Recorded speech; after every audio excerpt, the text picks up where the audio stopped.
Queen Amara was the guardian of her kingdom, Azura. Her land was rich with green valleys and tall mountains. The sun always seemed to shine a little brighter there. This was because Amara's family had a special connection to the sun itself.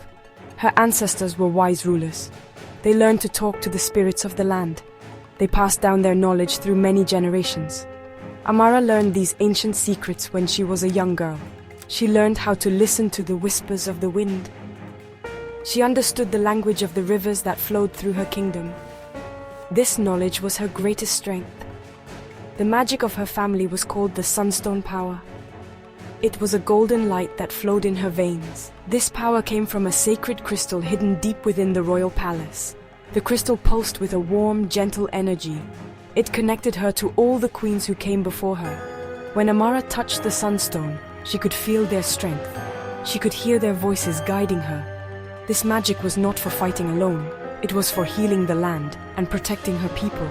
It made the crops grow tall and the water run pure. It was the heart of Azura, and Amara was its keeper. Her training was long and difficult.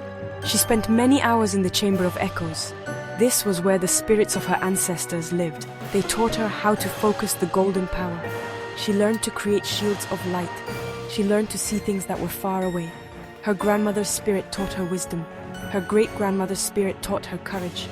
Amara grew into a queen who was both strong and kind. She was respected by every person in her kingdom. They saw the light of her ancestors shining in her eyes. They knew she would always keep them safe from harm. Amara was not just a magical queen. She was a skilled leader and a brave warrior. She trained with the best soldiers in her army. She could ride a horse as fast as the wind. She could use a spear with great skill. But her true power was her mind. She knew the history of her people. She understood their traditions and their values. This made her a clever ruler. She knew that true strength did not come from weapons alone. It came from unity. It came from pride in one's heritage. She made sure her people never forgot the stories of their past. One day, strange ships appeared on the horizon. They were large and dark, made of iron and steel. They flew a flag with a fearsome iron fist. These were the ships of the Iron Empire. The Empire was a vast and powerful colonial force. They traveled the world, taking lands that were not theirs. They believed their ways were better than everyone else's. They saw the riches of Azura and wanted them for themselves. Their leader, the Iron General, was a cruel and greedy man. He saw the people of Azura as simple and weak. He did not understand their connection to the land or their deep traditions. The Iron Empire's soldiers were a terrifying sight. They wore heavy armor that covered them from head to toe. They carried loud weapons that spit fire and smoke. Their methods were brutal and efficient. They did not respect the local customs. They tore down ancient trees to build their forts. They polluted the clean rivers with their machines. The soldiers marched through villages with cold, unfeeling eyes. They demanded food and gold from the people. The harmony of Azura was broken by their presence. A shadow had fallen over the once bright land, and fear began to creep into the hearts of the people. The Iron General sent a message to Queen Amara. He demanded that she surrender her kingdom to the Empire. He promised that her people would be civilized under his rule. He offered her a place in his court, but as a puppet, not a true ruler. The general saw Azura's magic as a myth. He saw their traditions as foolish games.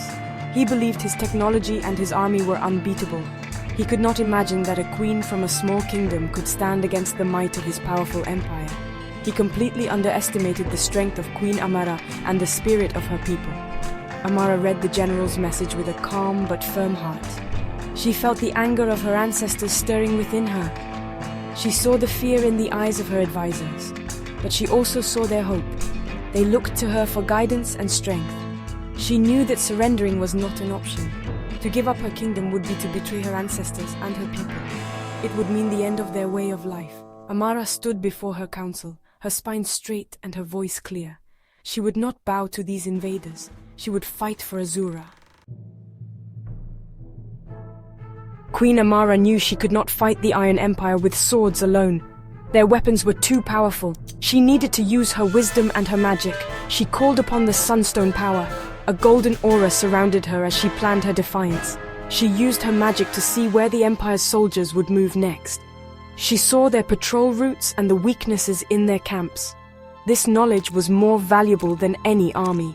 She shared this information with her commanders.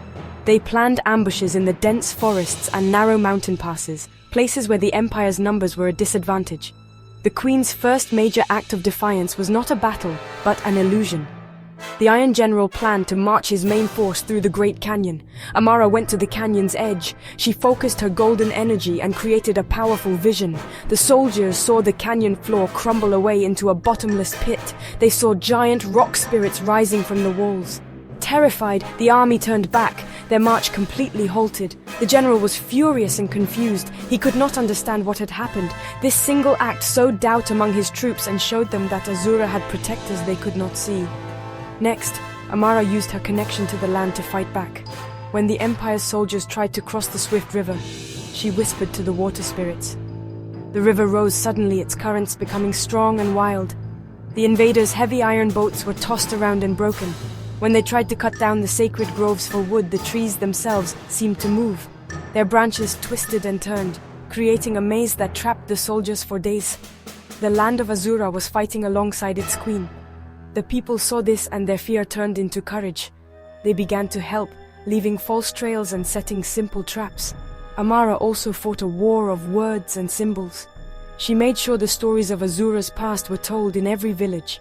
Bards sang songs of ancient heroes who had defended the land. She wore her traditional royal robes, woven with golden threads that shone in the sun. She was a living symbol of her heritage. Her pride was infectious. The people of Azura straightened their backs. They remembered who they were. They were not a conquered people. They were the children of the sun, and their queen was the Sunstone Monarch herself, a warrior of light. Queen Amara's defiance became a legend. Her clever tactics and magical defenses frustrated the Iron Empire at every turn. The Iron General grew desperate. He sent his best soldiers to capture the queen, but they could never find her. She seemed to be everywhere at once, a golden ghost protecting her borders. Her actions inspired her people to resist in their own ways. Farmers gave wrong directions. Weavers created tapestries that held secret messages. Children acted as lookouts. The entire kingdom became an army, united by their love for their queen and their land. The empire could not conquer a people who refused to be broken. Finally, the Iron General faced a choice. His army was tired and demoralized, his supplies were running low, the land itself seemed to be against him. He had lost many soldiers not to battles but to the strange magic and clever traps of Azura. He realized he could not win. With a heavy heart, he ordered his ships to leave. The day the last iron ship disappeared over the horizon was a day of great celebration. The people of Azura cheered for their warrior queen. They sang songs of the Golden Defiance. Amara had saved them not with brute force, but with wisdom, courage, and pride in her heritage. The victory left a lasting impact on Azura. The people were more united than ever before. They had faced a great threat and had overcome it together. Their pride in their culture and traditions was stronger than ever. They rebuilt what was damaged, making their kingdom even more beautiful. Queen Amara taught the younger generations the importance of their history and their connection to the land. She ensured that the Sunstone power would be protected and passed down not as a weapon, but as a tool for peace and prosperity. She showed them that true power lies in knowing who you are. Queen Amara's story became a beacon of hope for other lands oppressed by the Iron Empire. News of her victory spread, carried by merchants and travelers. It told of a small kingdom that stood up to a mighty power and won. Her legacy was not just one of victory in battle, but of cultural survival. She proved that a people's spirit could be their strongest shield. The tale of the warrior queen and her golden magic inspired a generation to fight for their own freedom, ensuring that the light of defiance would never be extinguished. Her actions planted the seeds of liberty that would one day bloom across the world.